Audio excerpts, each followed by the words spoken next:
रख हौसला वो मंजर भी आएगा, प्यासे के पास चलकर समुंदर भी आएगा। थक कर ना बैठ मंजिल के मुसाफिर, मंजिल भी मिलेगी और मिलने का मजा भी आएगा। हेलो दोस्तों, स्वागत आप सभी का आपके अपने परिवार दिवाकर स्टडी हब में। दोस्तों, इस वीडियो में आज हम पॉलिटिकल का बहुत ही महत्वपूर्ण टॉपिक मौलिक अधिकार को कवर करेंगे। यहाँ से प्रत्येक एग्जाम में क्वेश्चन पूछा जाता है। ये टॉपिक इतना जटिल है जो अक्सर स्टूडेंट की याद नहीं रहता। तो इस वीडियो में हम बहुत ही सिंपल तरीके से जानेंगे और एक एक पॉइंट को डिस्कस करेंगे। अगर आप किसी भी गवर्नमेंट एग्जाम की तैयारी कर रहे हो तो यहाँ से प्रश्न जरूर पूछा जाएगा और आप इस वीडियो देखने के बाद एक भी प्रश्न यहाँ से मिस नहीं करोगे। और अगर आप भारतीय भी हो तो ये आपको मूल अधिकार जानने चाहिए ताकि आप भविष्य में किसी के पीछे ना रहें और अच्छे से अपना जीवन निर्वाह कर पाएं। चलिए वीडियो की शुरुआत करते हैं। देखना, मौलिक अधिकार। बात मौलिक अधिकार की अगर की जाए तो भारतीय संविधान के भाग 3 अनु में यह वर्णित है और यह अनुच्छेद 12 से 35 तक में मौलिक अधिकारों का विवरण किया गया है। अर्थात भारतीय संविधान के भाग 3 में अनुच्छेद 12 से 35 तक मौलिक अधिकारों के बारे में कहा गया है। अब बात भारतीय संविधान के भाग 3 को जो भारत का मैग्ना कार्टा भी कहा जाता है। अब बात मैग्ना कार्टा की है, तो आखिर मैग्ना कार्टा क्या है, चलिए डिस्कस करते हैं। कार्टा की है तो यह अधिकारों का वह प्रपत्र है जिसे जो इंग्लैंड के किंग जॉन द्वारा 1215 में सामंतों के दबाव में जारी किया गया था। यह नागरिकों के मौलिक अधिकारों से संबंधित पहला लिखित प्रपत्र था। अर्थात यह इंग्लैंड से चलकर भारत के कहा जाता है मैग्ना कार्टा, इसलिए कहते हैं। चलिए अब हम आगे डिस्कस करते हैं। बात की जाए मूल अधिकारों के बारे में तो मूल रूप से 7 मौलिक अधिकार थे। अब वर्तमान में 6 मौलिक अधिकार हैं। वो 7वां मौलिक अधिकार कौन सा हटाया गया है और 6 वे कौन से हैं, आइए उनको हम चर्चा करते हैं। बात पहले अधिकार की जाए तो समता का अधिकार, यह अनुच्छेद 414 से 18 तक में वर्णित है।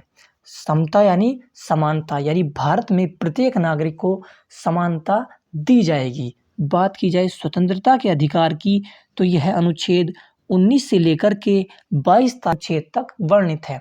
इसमें स्वतंत्रता की बात की जाएगी, हमारे अधिकारों की बात की जाएगी। और बात की जाए शोषण के विरुद्ध अधिकार के बारे में तो यह अनुच्छेद 23 से 24 में स्थित है, यानी 23 और 24 में इसकी बात की गई है। अब जानते हैं अगला। बात की जाए अगले की तो एक है धर्म की स्वतंत्रता का अधिकार।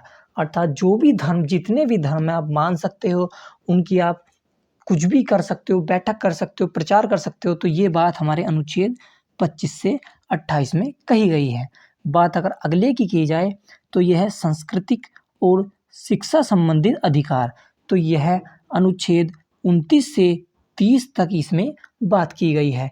अब बात करते हैं हम संपत्ति के अधिकार को, तो ये अब मौलिक अधिकार की श्रेणी में नहीं रखा गया है, यह अनुच्छेद 31A में रखा गया है। यह 44वां संशोधन अधिनियम के द्वारा 1978 में कानूनी अधिकार बना दिया गया है। जैसे हम ये संपत्ति का अधिकार को मौलिक अधिकार में क्यों नहीं रखा गया है, इसका मुख्य कारण है कि जो सरकार जो इंफ्रास्ट्रक्चर का कार्य करती है, अर्थात किसी जो सरकार रोड निकालती है या कोई कंपनी स्थापित करनी पड़ती है, तो जो जिसकी जमीन होती है उसको सरकार मुआवजा देकर खरीद लेती है। तो ये इसलिए मौलिक अधिकार में नहीं रखा गया है। इससे देश के विकास में काफ़ी मदद मिलती है।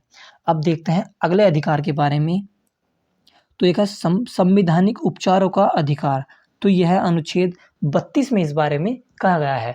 अब तक हमने जाना कि जो 7 मौलिक अधिकार थे मूल संविधान में, अब वह 6 बचे हैं। अब उनको हम एक एक करके डिस्कस करते हैं।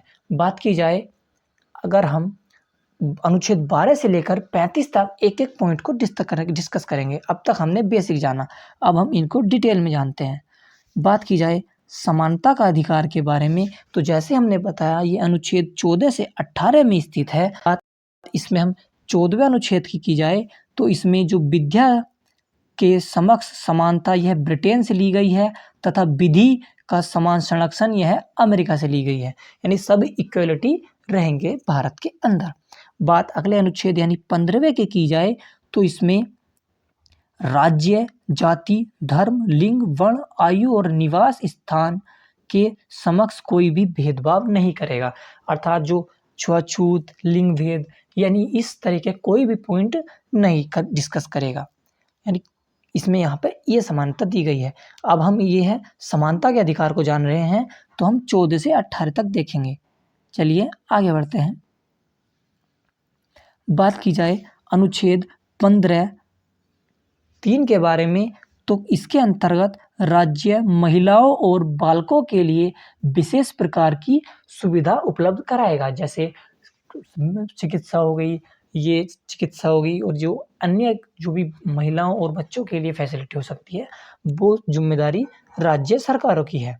बात की जाए 16वें अनुच्छेद के बारे में, तो इसमें लोक नियोजन के अवसर की समानता, यानी जैसे हम सरकारी नौकरी में जो आरक्षण का प्रावधान है उसको हटा दिया जाए तो सभी में इक्वलिटी रहेगी, यानी जितने भी सरकारी योजनाएं हैं, अवसर हैं, वो सभी में बराबर बटेंगे।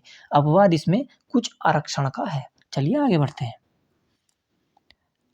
बात की जाए अनुच्छेद 16(a) के बारे में, तो राज्य, जाति, धर्म, लिंग, वर्ण और आयु के निवास स्थान के आधार पर नौकरी प्रदान करने में भेदभाव नहीं करेगा, लेकिन राज्य किसी प्रांत के निवासियों को छोटी नौकरियों में कानून बनाकर संरक्षण प्रदान कर सकती है। तो यहाँ से आपको इतनी जानकारी मिली।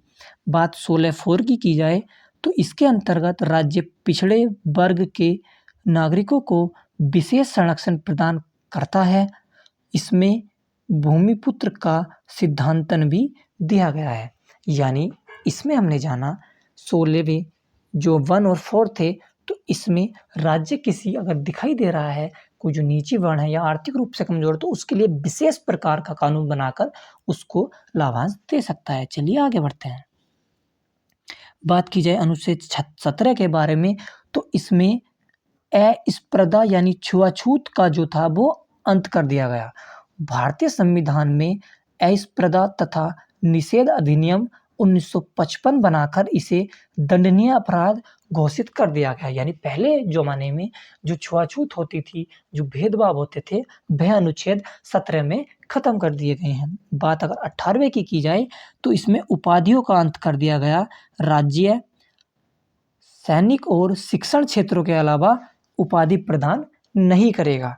वर्तमान में समाज सेवा में जोड़ा जा सकता है और यह उपाधि धारण करने से पूर्व राष्ट्रपति के अनुमति लेना बहुत आवश्यक है। यानी पहले जो उपाधि दी जाती थी, उपाधि जो बोलते थे हम, जैसे किसी को सुल्तान कहा गया, किसी को महाराजाधिपति कहा गया, यानी जो जैसे राष्ट्रपिता, ये जो बड़ी बड़ी उपाधि थी, जैसे महानायक, ये इस टाइप की उपाधि खत्म कर दी गई। ये किसके अंदर कर दी है बेटा?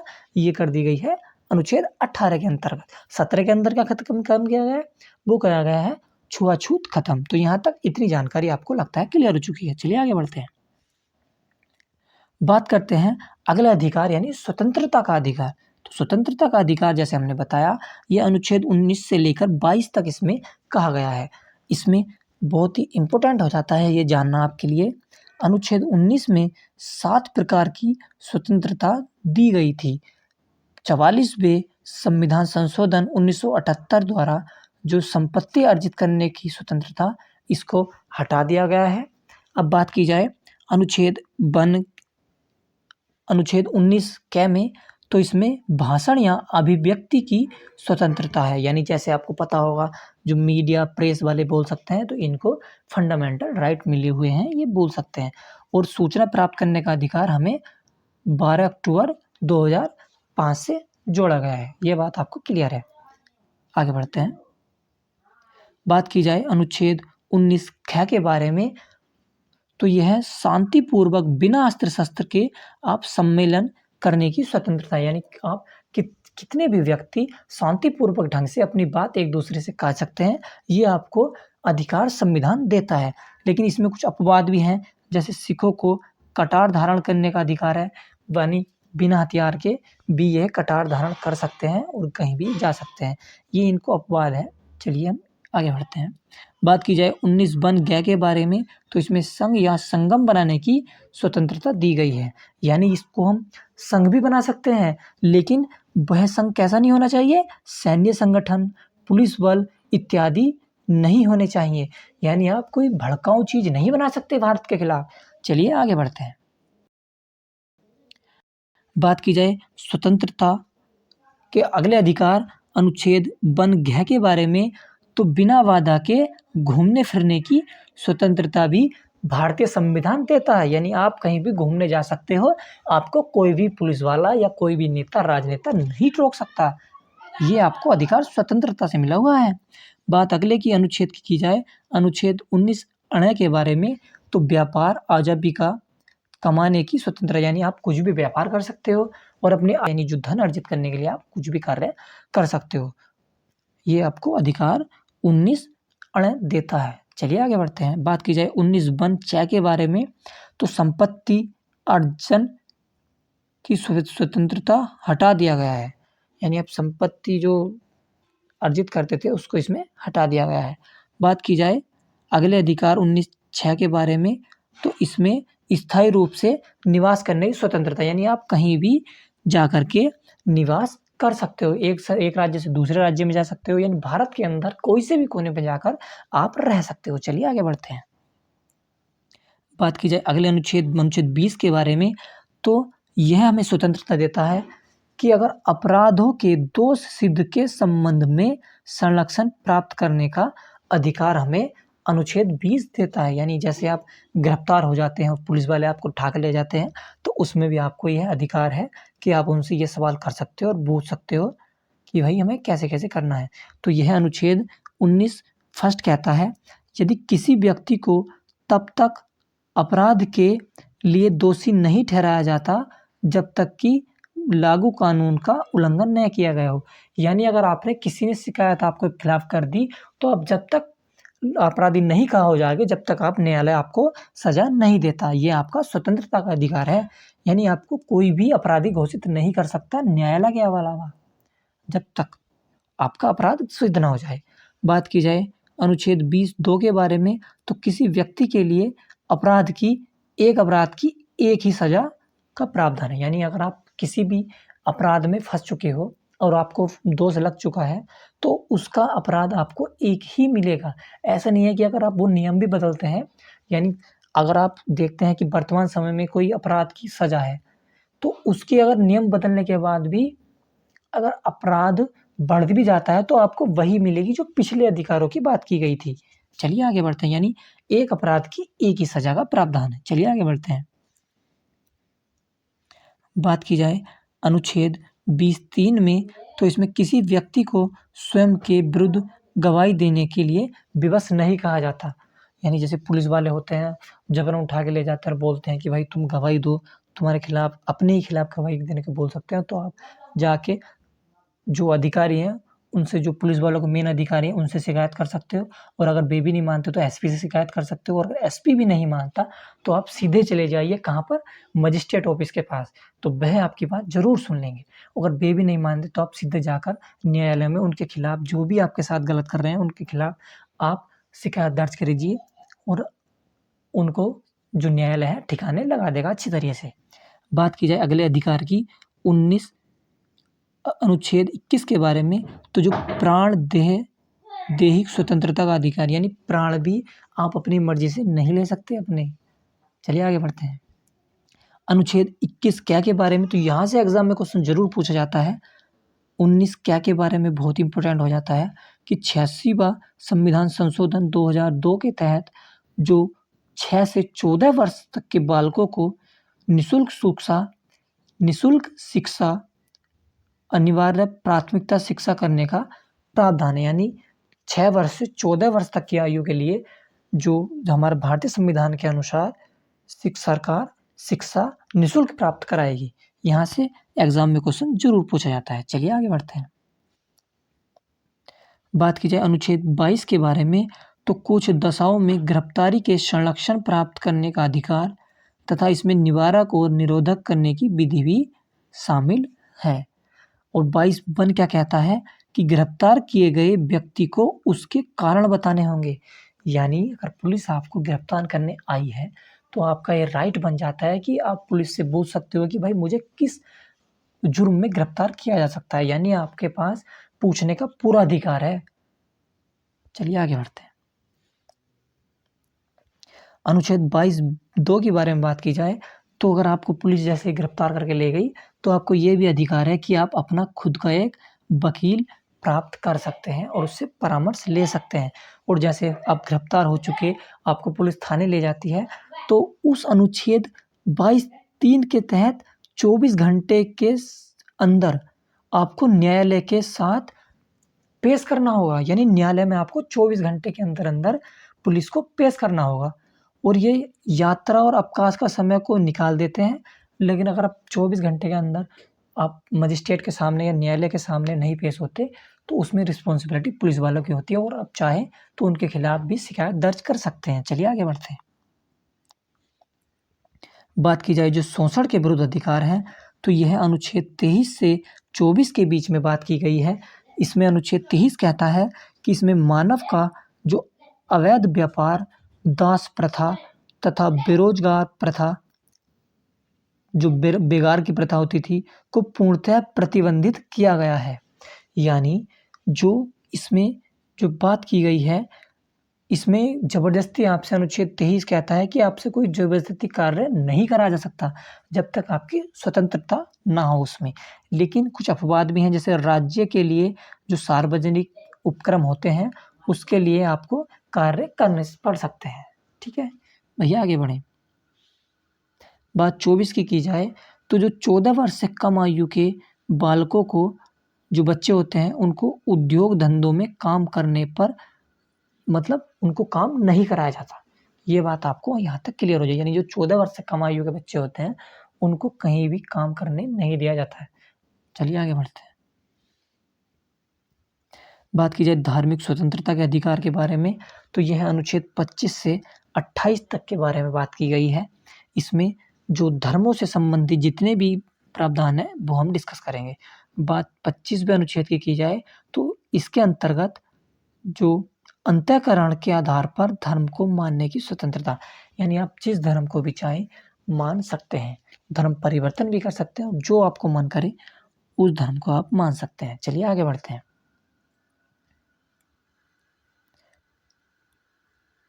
बात की जाए अनुच्छेद 26 के बारे में तो माने गए धर्म के प्रबंधन की स्वतंत्रता, यानी जो आप धर्म में मानते हो, जैसे आप हिंदू धर्म को मानते हो तो उसके लिए आपको जो धन अर्जित करने की भी स्वतंत्रता है और जितने भी उसके धर्म के संबंधित कार्य हैं उसके करने की आपकी पूरी स्वतंत्रता है। यानी आप अपने धर्म को प्रचार प्रसार भी कर सकते हो।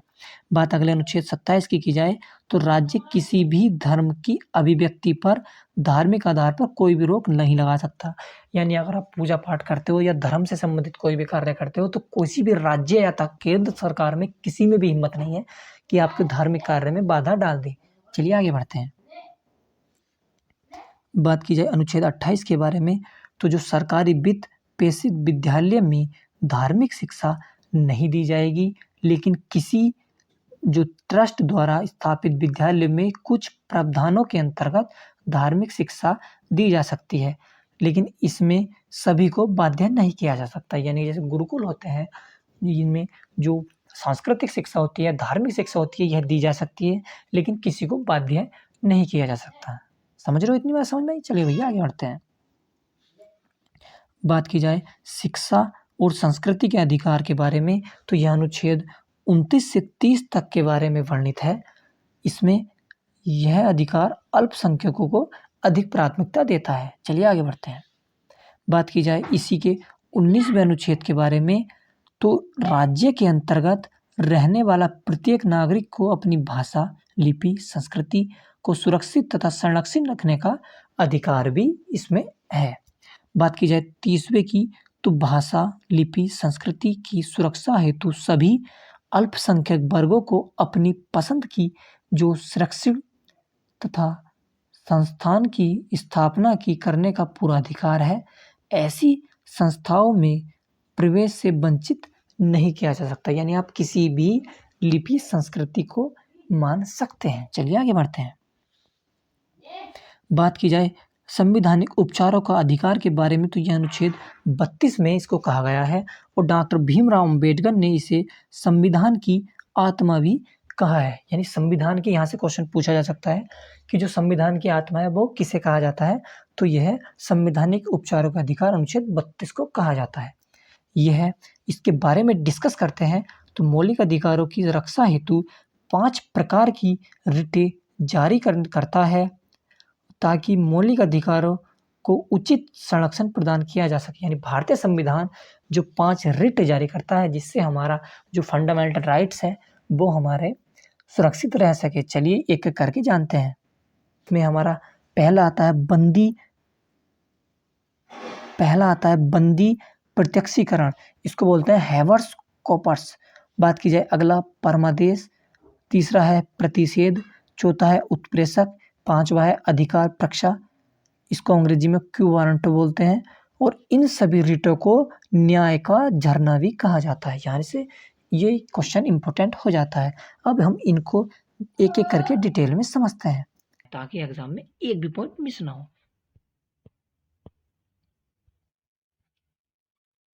बात की जाए बंदी प्रत्यक्षीकरण की, तो यह नागरिकों के अधिकारों की सर्वोत्तम रिट है।